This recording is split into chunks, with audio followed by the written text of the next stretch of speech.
day of love, so let's do something that I really love: tearing books apart.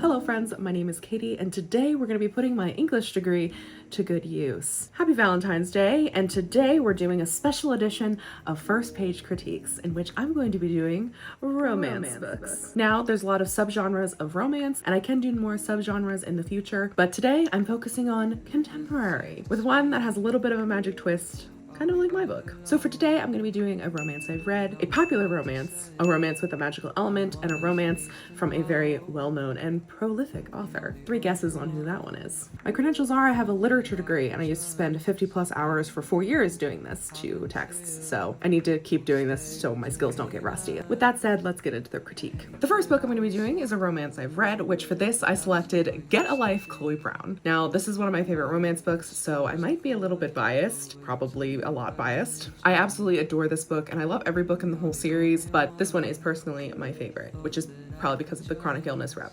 And not surprising, we start off with a great sentence. It first invokes the fairy tales that we all know and love, and that are, at least in our modern era and in the Disney era, love stories. Once upon a time, and then it's flipped on its head. Chloe Brown died.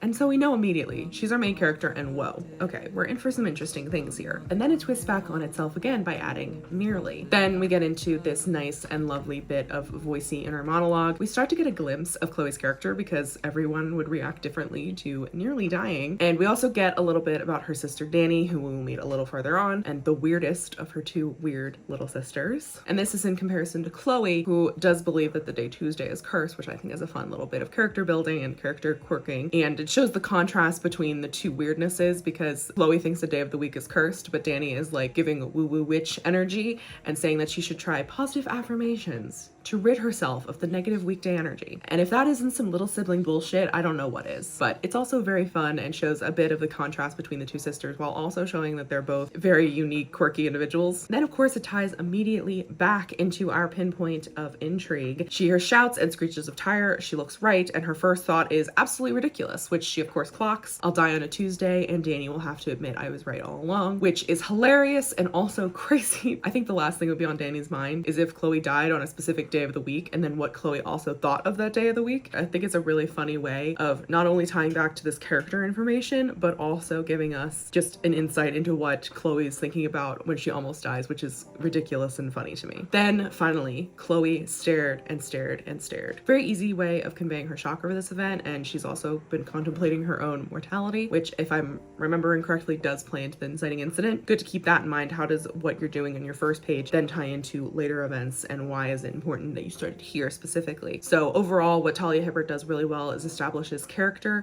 voice, as well as the character's inner circle of friends and people that we might see throughout the novel, while also giving a little bit of action and also not having white room syndrome, but all of it is woven together pretty perfectly, in my opinion. It's an overall very nice first page. Let's move on to a popular romance, which I have some opinions about this that may rattle some people.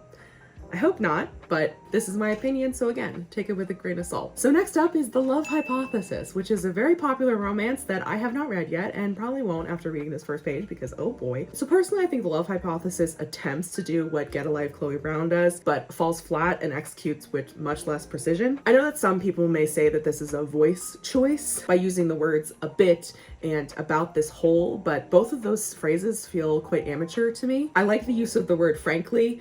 I think that's a fun word, so that can stay. Not because she didn't like science, parentheses, she did. She loved science. Science was her thing. Hello, repetition for no good reason. Already the rhythm of the sentences feels really off to me, and it just continues because the first sentence was so unmemorable, and I can't even really remember what she's talking about, so I had to literally go back and see what she was talking about when she says, and not because of the truckload of obvious red flags.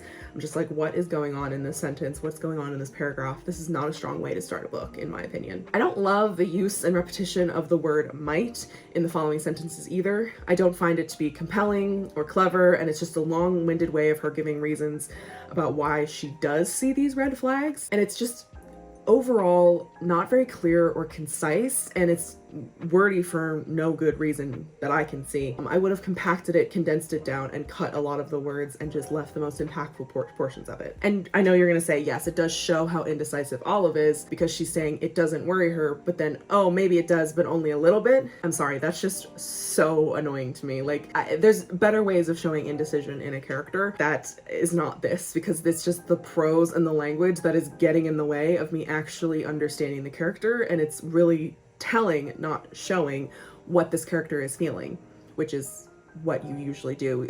You should show feelings, tell actions, is kind of a better way of thinking about the show don't tell rule. I do like this portion. It was something else that held her back from surrendering herself to the most notorious and soul-sucking circle of hell, i.e. a PhD program. I think that is very clever and very funny. That should be way earlier. That should be the main focus of a lot of these paragraphs, and you can cut a lot of the rest of it and move on really fast, because that is really what the crux of this entire paragraph of wordy nonsense is about. And then we also, throughout these entire paragraphs, we're not getting what's actually holding her back. By this point, I frankly don't give a fuck. We finally get to The Guy, which is a rather uncreative title for a man who is clearly going to be the love interest. But again, we have some more wishy-washy language, never really got. Again, I know you're gonna say it's a stylistic choice, but it is immediately irksome in the narrative. And in romance novels, it's really important that you connect with your main character and you actually care for them and the reasons why they're finding a romance. Like, I don't care if she finds a romance. I just hope she stops being indecisive. So overall, I think this first page is not giving any kind of skill or interest, and it falls pretty flat epically. I really would not read more. I've actually decided I'm not going to read more because that's just boring. So our third one is a romance with a magical element, and for this I chose the soulmate equation. I love soulmates, so why not choose a book with soulmates in it? And I was actually pleasantly surprised by this one. Spoiler alert. I really like the opening line here. I think it gives a lot of insight into this character, who I assume is going to be a little bit nerdy based on what I know of the premise. Jessica Davis used to think it was an honest-to-God tragedy that only 26% of women believed in true love. So we already have an idea of what she's believed before in the past, which is about love and romanticism. Then we get the information about how that was a decade ago, so it's already likening true love to a sort of naive and youthful ideology, which is interesting in a romance novel about love and soulmates, literally, so funny. And we're introduced to the fact that she believes this because she had this love with her ex. And tonight, during the current time period, she's surprised it's even that high, as if 26% is high. And I think that's just kind of funny. So we know right away where we're starting, a character who is cynical about love, and this is usually the opposite stance of a love story, and it's almost a little bit more realistic, and this is a much easier and more interesting way of getting into a kind of conflict within this romance arc. Then we're shown she's in a bathroom, classic for being on a shitty first date. I think we've all been there. And she's tired, but she can't escape yet because appetizers had lasted 4 years. I love a hyperbole. I'm a hyperbole girl myself. Then we get a little bit about her date and why he is overall unappealing, talking with his mouth full, fucking ew, oversharing, great, oversharing about a messy divorce, no less. So it's going even more in line with this idea that she's surprised that 26% is high considering how shitty a lot of men are.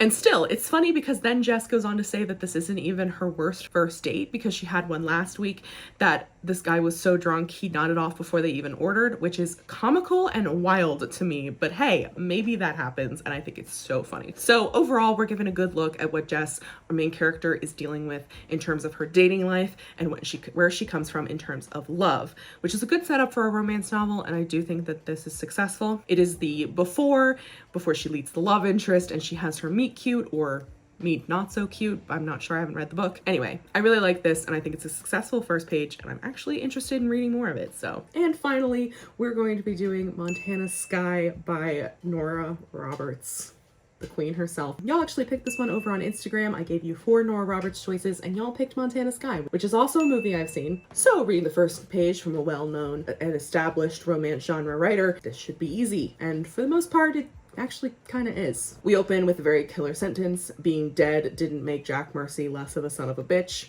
I mean, what a hell of a sentence. To be honest, the majority of this first page is devoted to describing how people feel about this character, Jack Mercy. He died at 68, which seems young, but I guess living mean will do that to you. I do think, and this is surprising coming from me, but there is a bit of character soup on this first page. Perhaps it's just a cup of character soup because it isn't all that bad. If I was to continue on reading, my question would be, how important are Beth Ann and Bob Mosby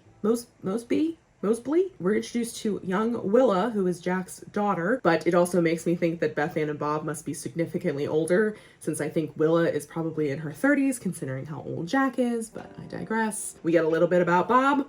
He's ignoring his wife.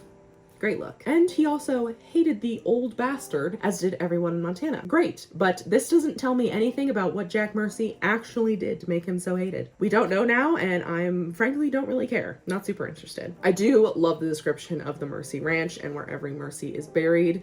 Generations were buried under billowing grass. Chef's kiss, stunning, and it gives you a look into this tradition, and that even though Jack is hated, he is still included in this tradition, so he hasn't done anything to disgrace his family. So, you know, even though everyone hates him, he's still given this honor and respect. What I do find fascinating about this is the almost omniscient point of view. We don't have a distinct or clear person narrating, but rather we're head hopping. Granted, this book is older than I am. It was published in 1996. So I do think craft conventions have come a long way since then. I personally prefer to be inside a character's head and feel the emotions. I think if this was written today, we'd be in Willa's point of view and see how she feels about her father. So, is this a bad page?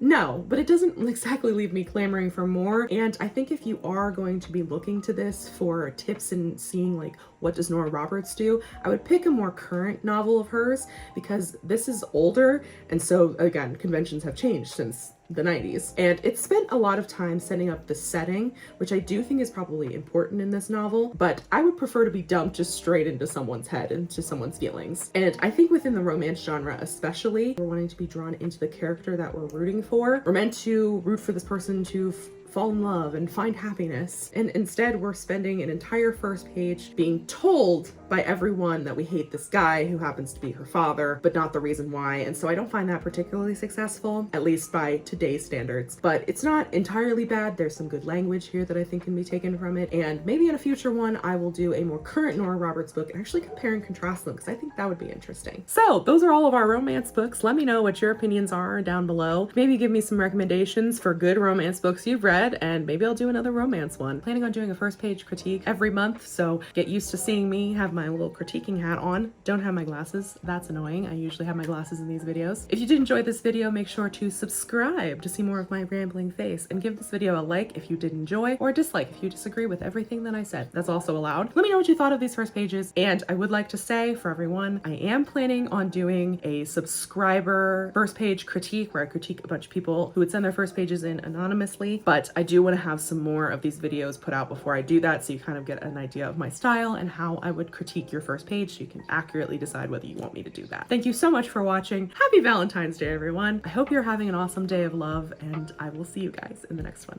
Bye.